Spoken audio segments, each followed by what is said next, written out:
So MongoDB CRUD operation means a combination of creating a collection means your table, then removing a record or reading a record, then updating a record and displaying the record. So these are the 4 basic operation: create, update, remove and delete. So let's start with this. Already you have seen some basic things like what is JSON, what is BSON, what are the data types available in MongoDB, how to create a database, how to create a collection. So we have seen if you use simple use and database name, your database will be created. If you want to check like in which database you are currently working, you have to just write down a DB. Show DBS when you want to see all the list of databases available in your MongoDB. And if you want to drop a database, db.drop database. Okay, in last time we have not able to perform this command क्योंकि मैं database का नाम दे रही थी. So no need to give a name of database. अब जिस database में करंटली वर्क कर रहे हो वहां पे अगर आप जाके लिखते हो db.drop database तो वो डेटाबेस ऑटोमेटिकली रिमूव हो जाता है. Then to create a collection, we have seen that either just by inserting a record, you can create a collection, and you have to insert a record in the form of key and value pair. There is no need of creating a schema. It's a non-structured, no structure you have to use at all. Every row will be different from other row. So up till this, we have seen how to create a collection, how to show the list of collection, how to insert a record and how to drop a record. Just 2 minutes में इसको revise करेंगे.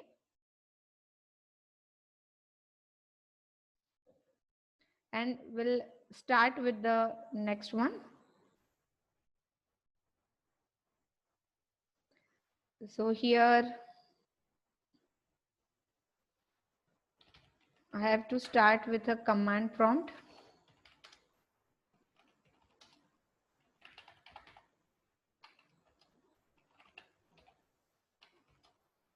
So first I have to start the server by putting this command, whatever the name of database you have used. So put the name of that database like SNJB. एक ही बार ये create करना है. So it is in a listening mode. So your server has started. Again start a second command prompt. Simulator पे ये सब आपको करने की जरूरत नहीं, ऑटोमेटिकली क्लाइंट वर्जन स्टार्ट हो जाता है. उस पे भी हम लोग करके देखेंगे. And here you have to just type Mongo. Okay, जैसे ही Mongo आप लिखोगे तो यहाँ पे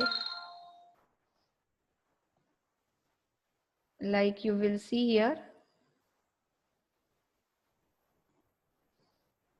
this is an command prompt. Okay, तो यहाँ पे अगर हम देखेंगे show dbs, तो last time we have created one database that is dbs. तो वो and local is an database created by MongoDB. If I want to go in a db1, I have to use a command like use and the name of database where you want to go like db1. यहाँ पे जाके second command हमने डाल दिया show collections. So हमने student नाम का collection create किया था last practical में. If I want to show the what are the different document or record or rows I have added in the stud, so simple you have to use db dot, the name of collection is stud dot, the command is find and it is an function, so you have to use a function symbol. And here you will find out there are total 3 rows we have created, and every row is having a different format. जैसे first row में हमने roll number और name लिया था, second में हमने roll number, name and email ID लिया था, and third में first हमने name लिया and then roll number. I have just changed the sequence. I have added, you can add any data, so no two record will be similar to each other. Similar है तो भी चलेगा, नहीं है तो भी चलेगा. अगर मुझे ये वाला collection जो है drop करना है, so simple db dot stud dot drop collection.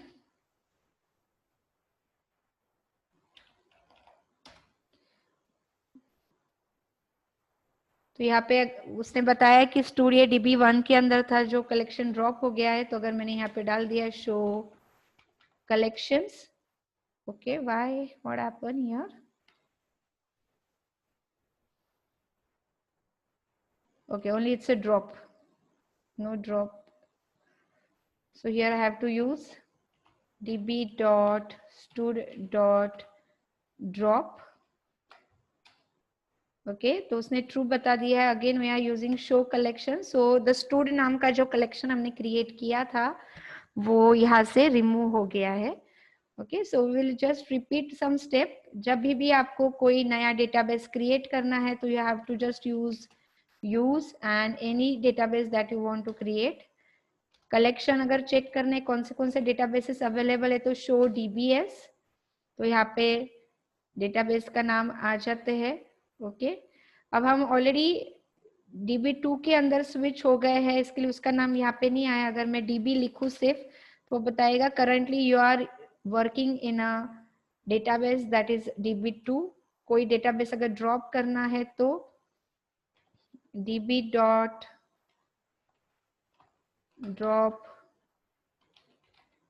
database that you can use। Okay, तो करंटली आप जिस डेटाबेस के अंदर हो वो यहाँ पे क्या हो जाएगा, ड्रॉप हो जाएगा। सो यहाँ पे उसने बताया वन डेटाबेस इज ड्रॉप्ड, जो हमने DB2 बनाया था वो ड्रॉप हो गया है। Okay, suppose now I want to go with DB1, use DB1 किया, DB1 में शिफ्ट हो गए हम लोग।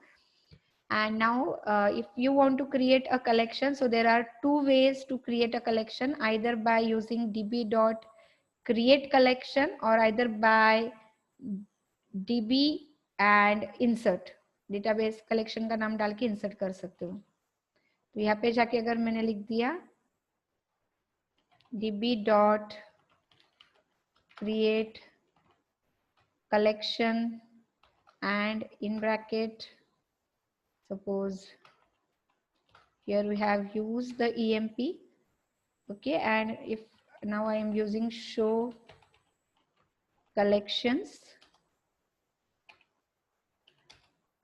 तो यहाँ पे जो EMP नाम का कलेक्शन यानी टेबल जैसा हम क्रिएट करना चाहते थे वो हमारा यहाँ पे EMP हो गया। This is a one style to create the collection. तो सिंपल कमांड है यहाँ पे हमारा लाइक db.create collection, ब्रैकेट के अंदर उस कलेक्शन का नाम दो, ये वन वे है। एंड सेकेंड वे जो हमने लास्ट टाइम देखा था, just by inserting a record, तो क्रिएट करने की जरूरत नहीं, ऑटोमेटिक क्रिएट हो जाएगा। जैसे हम लिखेंगे db डॉट, सपोज कस्टमर नाम का कलेक्शन क्रिएट करना है तो db dot customer dot insert. तो कोई भी एक रिकॉर्ड अगर आप इंसर्ट करोगे तो इंसर्ट करते वक्त सबसे पहले हमको यूज करना है round bracket then curly bracket. Insert is a function, इसके लिए राउंड ब्रैकेट, और इंसर्ट के अंदर जब आपको वन डॉक्यूमेंट इंसर्ट करना है, every document you have to use in a curly bracket.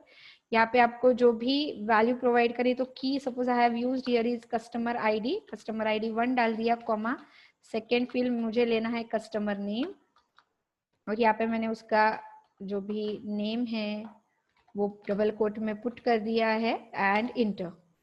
Okay, so when I use db now show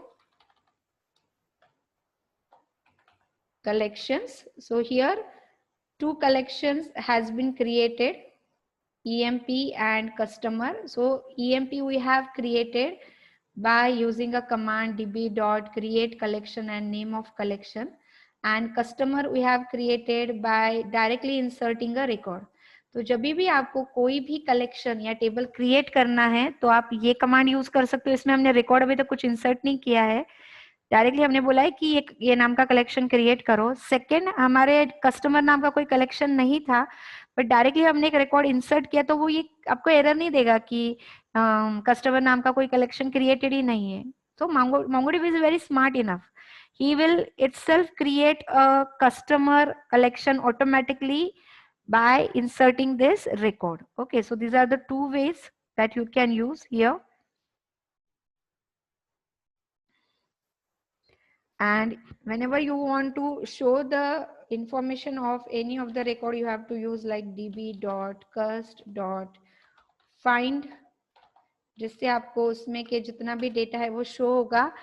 So let's concentrate here. Like we have inserted only two field, customer ID and CNAME. But apart from customer ID and CNAME, he has added one more field which is called as the customer ID, which is given by MongoDB. अगर आप खुद चाहते हो तो आप खुद भी customer ID underscore ID ये फील्ड की वैल्यू दे सकते हो. अगर आपने ये वैल्यू दी तो MongoDB उसकी वैल्यू यूज नहीं करेगा, आपकी वैल्यू उसकी वैल्यू को सप्रेस कर देगी. So we'll see like one example how it will do that.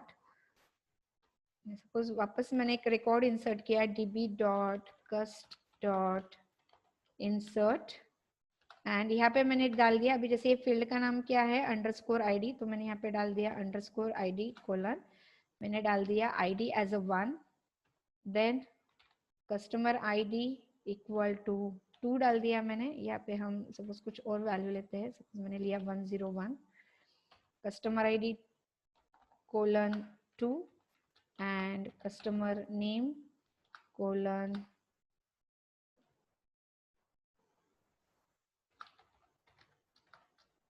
so here I have used the another record. इसके बाद जब मैं db.find करूंगी so you can see अगर हम लोगों ने खुद ने आईडी की वैल्यू यहाँ पे प्रोवाइड की थी तो MongoDB ने उसकी खुद की इतनी बड़ी वैल्यू नहीं प्रोवाइड की, इस वैल्यू को हमारे वैल्यू ने सप्रेस कर दिया और यही वाला वैल्यू यहाँ पे क्या हो गया, कैरी हो गया है. So either just by not inserting underscore id, MongoDB will going to insert it. If you insert that value, that value will be skipped by MongoDB. Again, अगर मैं सेम रिकॉर्ड वापस इंसर्ट करने की कोशिश करती हूँ, यहाँ पे मैंने वैल्यू को चेंज कर दिया, कस्टमर आईडी चेंज किया, बट अंडरस्कोर आईडी की वैल्यू सेम रखी जो ऑलरेडी मैंने इंसर्ट की है.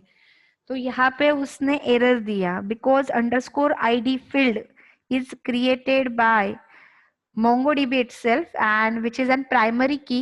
ऑटोमेटिकली उसको वो प्राइमरी की यूनिक की बनाता है, जिसकी वजह से ना तो वो ब्लैंक हो सकता है कभी, ना आप उसको वो it does not allow you to insert the duplicate values.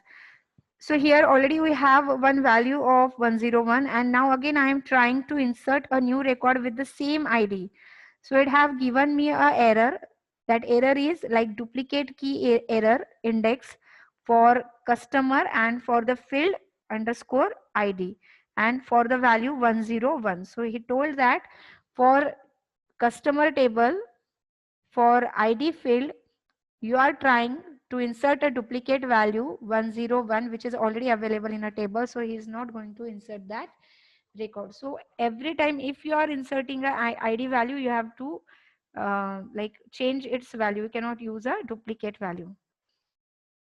So suppose agar maine same record now I am trying to insert with a new ID, so it has inserted this value and now if I am using a find command तो उसने खुद ने उसका ID को again suppress किया और हमने दिए हुए आईडी को उसने क्या किया है, यहाँ पे वैल्यूज को इंसर्ट कर दिया है. Okay, so that we have seen here. So now let's start with a next command. So in a CRUD operation there are 4 total commands we have to see in a MongoDB. How to insert a record. In a insertion again there are number of variations are there, it is very different than your SQL. तो हमने बहुत simple मैंने insert अभी दिखा है, इसमें बहुत सारे वेरिएशंस है that will see. Then find with a different conditions. Then third is update and last one is with the delete. So here just check out like first insert operation. तो insert हम लोगों ने already ये simple वाला insert देखा है कि जिसमें हम db.collectionname.insert करके round bracket then curly bracket and then we are using key colon value pair comma again key colon value pair. ऐसे आप कितने भी पेयर बना सकते हो, की कोलन वैल्यू के लिए आप कितने भी पेयर यहाँ पे बना सकते हो, तो उतने कॉलम्स या उतने फील्ड्स वो इंसर्ट हो जाते हैं. So this is a simple example. Again we have seen like underscore ID field जो ऑटोमेटिकली आता है, it is an 12 byte field. तो 12 बाइट फील्ड का मीनिंग क्या होता है जो अंडरस्कोर आईडी MongoDB खुद देता है. In that the first 4 byte fields are current timestamp. Next 3 bytes are machine ID. 2 bytes are process ID of MongoDB server. And next 3 bytes are incremental value. इसके last के 3 values जो होते हैं वो हमेशा हर न्यू रो के लिए न्यू वैल्यू वो लेता है. तो फर्स्ट 4 बाइट बताता है कि कौन से डेट और टाइम पे आपने वो रिकॉर्ड को इंसर्ट किया. देन ये कौन से मशीन से ये रिकॉर्ड इंसर्ट हुआ, बिकॉज MongoDB अभी तो हम जो यूज कर रहे हैं it is the same machine where I have started server, on same machine I have started a client. तो एक ही मशीन पे सर्वर और क्लाइंट चल रहा है. लेकिन जब बड़े बड़े कंपनीज में like Facebook they are using a MongoDB, जैसे काफी बड़े अगर आप कोई कंपनीज में जहाँ पे MongoDB यूज होता है, so server is at only one place and number of clients are there who are inserting a value in that server. तो वो कौन से मशीन से वो डेटा आया है वो भी रिकॉर्ड रखता है. तो कौन से मशीन से आया, कौन से डेट एंड टाइम पे आया है, प्लस मोंगो सर्वर के कौन से प्रोसेस आईडी से वो रिकॉर्ड स्टोर हुआ है. Because server can have more than one server. जैसे हमको पता है कि गूगल के बहुत सारे सर्वर्स होते हैं. इंडिया के लिए अलग सर्वर है, यूएसए के लिए अलग सर्वर है, likewise. And last 3 values are incremental values. So ऐसे आपका अंडरस्कोर आईडी फील्ड जो है 12 बाइट्स में डिवाइड किया जाता है. So here we have seen if you are inserting a record just by giving some data, it automatically give the ID field. But if you insert a record by giving a ID itself, so ये वाला ID यहाँ पे वो suppress हो जाएगा और आपका दिया हुआ ID जो है वो यहाँ पे वो आपके टेबल में या कलेक्शन में ऐड करता है. Then next यहाँ पे हमने देखा कि मल्टीपल रिकॉर्ड, जैसे सिंगल रिकॉर्ड अभी तक हम लोगों ने सिर्फ हर रो डिफरेंट कमांड प्रॉम्प्ट पे इंसर्ट किया, यानी हर रो को इंसर्ट करने के लिए हर बार कमांड लिखनी पड़ी. So likewise you can insert a multiple documents, multiple rows या मल्टीपल डॉक्यूमेंट्स को आप एट ए टाइम इंसर्ट कर सकते हो. तो यहाँ पे हम लोगों ने खाली क्या किया, पहले हम यूज करते थे round and curly bracket, that's it. Okay, एक रिकॉर्ड को इंसर्ट करने के लिए. अब उन्होंने क्या किया कि राउंड ब्रैकेट के बाद एरे है, मोर देन वन रिकॉर्ड है, तो राउंड के बाद कर्ली ब्रैकेट के पहले स्क्वायर ब्रैकेट हमको यूज करना है. और अगर फर्स्ट रो इंसर्ट करनी है तो first row first curly bracket में आएगी, कॉमा करके second row second curly bracket में, third row third curly bracket में. So likewise you can insert multiple record in a different curly bracket separated by comma, and all that data you have to give in a square bracket. Okay, so we'll try to insert the multiple record at a time in our MongoDB. So here I am using like insert and curly bracket के बाद मैंने यहाँ पे square bracket डाल दिया. Okay, and again here I am using first record, तो यहाँ पे मैंने डाल दिया underscore ID colon 103 comma CID colon 4. And suppose यहाँ पे मुझे नेम नहीं प्रोवाइड करना है तो नेम नहीं डाला मैंने, कॉमा अंडरस्कोर आईडी प्रोवाइड नहीं करना है नेक्स्ट के लिए तो मैंने उसको स्किप कर दिया, डायरेक्टली CID से स्टार्ट किया एंड नेम प्रोवाइड किया.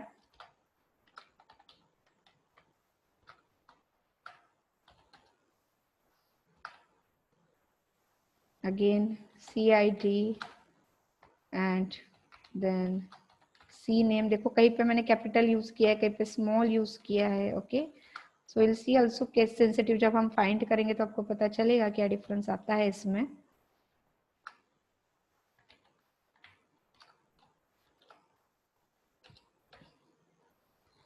Square bracket completed and round bracket completed. तो उसने आउटपुट में बोला है बल्क राइट, मतलब एट ए टाइम हमने बल्क में रिकॉर्ड को इंसर्ट किया है. और कितने रिकॉर्ड इंसर्ट किए हम लोगों ने, 3 रिकॉर्ड इंसर्ट किए, वो भी उसने बताया. Now will check out the output also by giving a db dot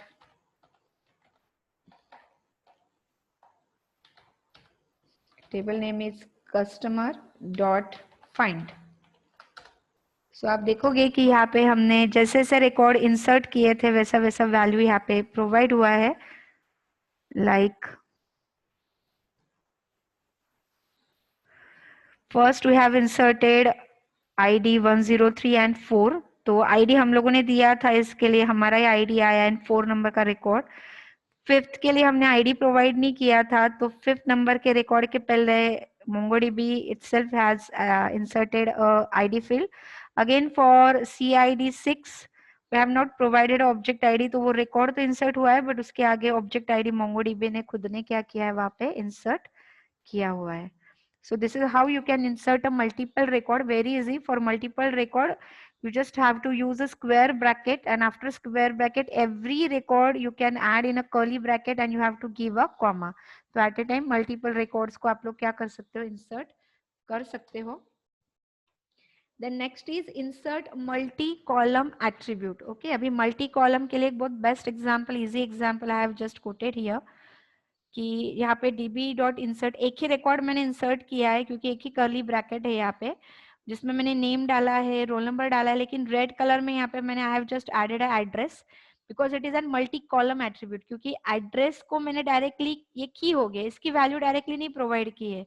address को मैंने सेपरेट किया again with a curly bracket और मैंने उसको इलॉबरेट किया है कि एड्रेस के लिए पहले मैंने सिटी की वैल्यू दी है और फिर मैंने स्टेट की वैल्यू दी है। तो जब आपके किसी कॉलम के लिए डायरेक्टली वैल्यू आपको प्रोवाइड नहीं करनी है, उस कॉलम को भी आपको अगेन डिवाइड करना है मल्टीपल की वैल्यू में। ऐसे एक एग्जांपल आपका नेम होता है। सो नेम ये आपने की लिया बट आपको लग रहा है कि नेम में डायरेक्टली नेम प्रोवाइड नहीं करना है। I want to separate it with the F name, M name and L name, first name, middle name and last name.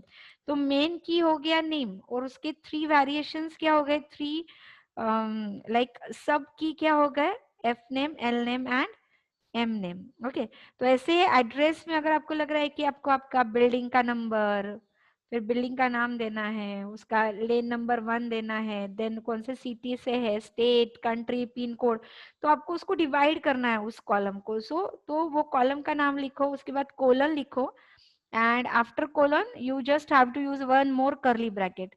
तो यहाँ से क्या पता चल रहा है इससे कि एक डॉक्यूमेंट के अंदर आपने और एक सब डॉक्यूमेंट ऐड किया है। So this is called as the embedded document also. तो यहाँ पे वो उन्होंने ऐड किया हुआ है।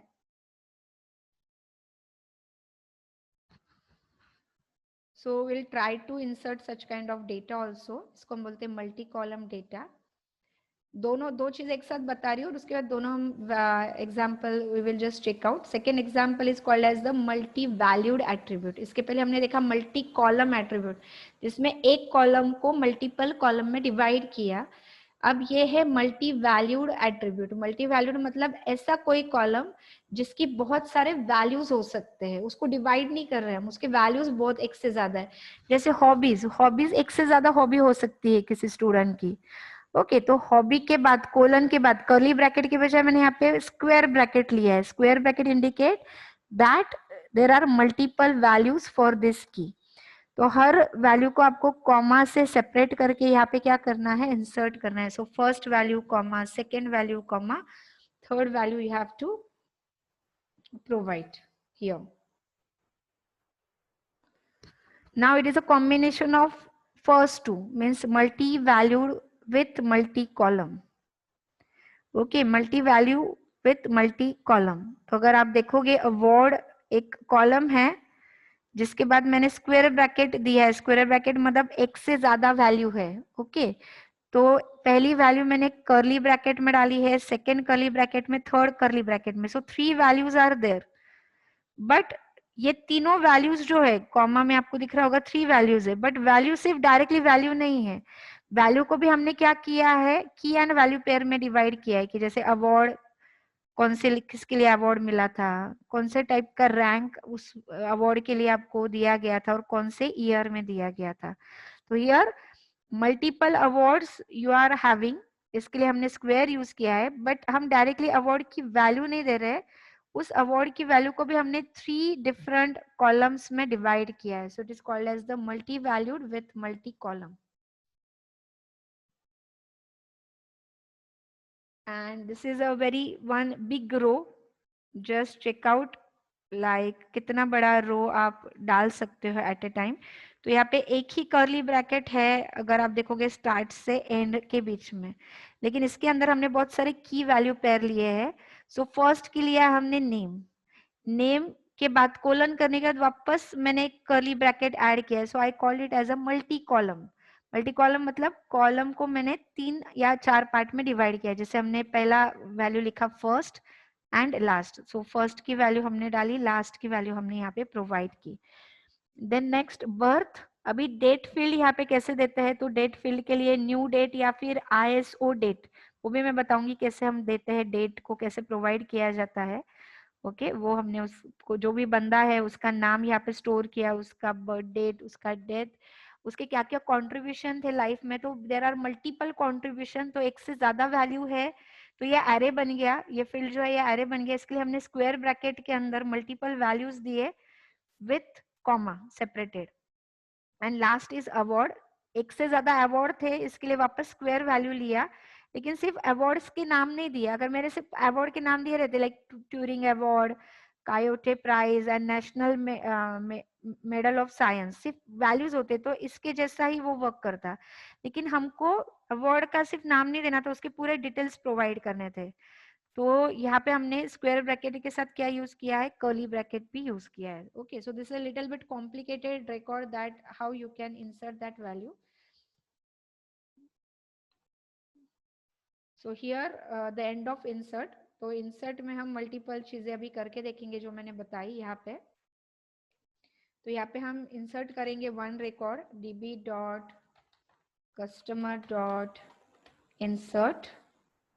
ओके राउंड ब्रैकेट के अंदर मैंने कर्ली ब्रैकेट लिया, यहाँ पे मैंने डाल दिया underscore ID colon 107. Okay meeting कभी भी एंड हो सकता है, everybody has to rejoin again for the practical. So ID यहाँ पे प्रोवाइड किया मैंने और नेम प्रोवाइड किया. अब मैंने कस्टमर नेम है इसके लिए again I am using an customer name, suppose ABC and comma. यहाँ पे मैंने डाल दिया है हॉबीज.